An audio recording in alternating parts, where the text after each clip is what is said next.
In a previous video, we showed how to move items from one location to another, and you do that by opening up an item record, going to the location tab, using the plus on the lower left, and then using the drop down to change the location that you want to move the item to.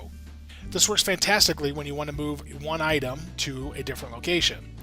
But what if you have a whole bunch of items that you want to move to another location? Like, let's say you want to move everything that's in the location of warehouse and you want to move all of them to display.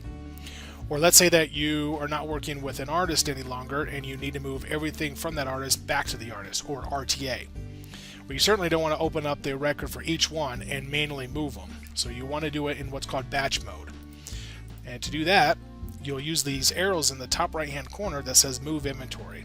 With the Move Inventory tool, you can filter for all the items that you want to move. You put them down to this process list and then use the drop down to change the location.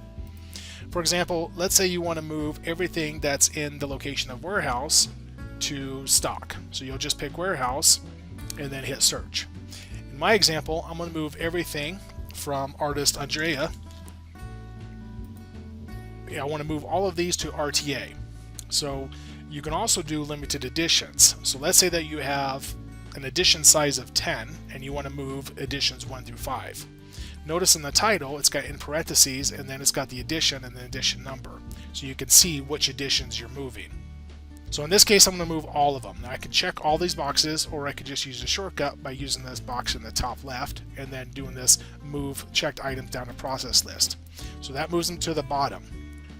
The reason why it does this is, let's say you want to add other artists or other items to this process list. For example, I might want to move a few from Wallace to RTA2, and I'm just going to pick a couple of these to move.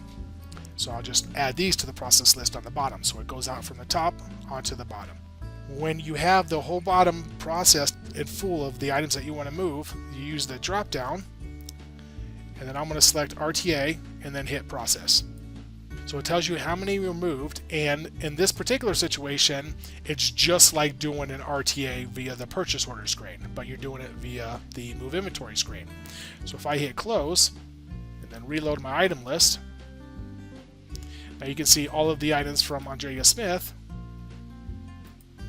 were put on RTA, and then it tells you the date that they were removed. Same thing with this one here. So if I go to the edition number 2, and it's on RTA status and an RTA. So you can also do a summary of inventory via RTA and see all of the items that you moved to RTA status, or at what location that they're in now. So that's it with the tool. Very easy to use and very handy.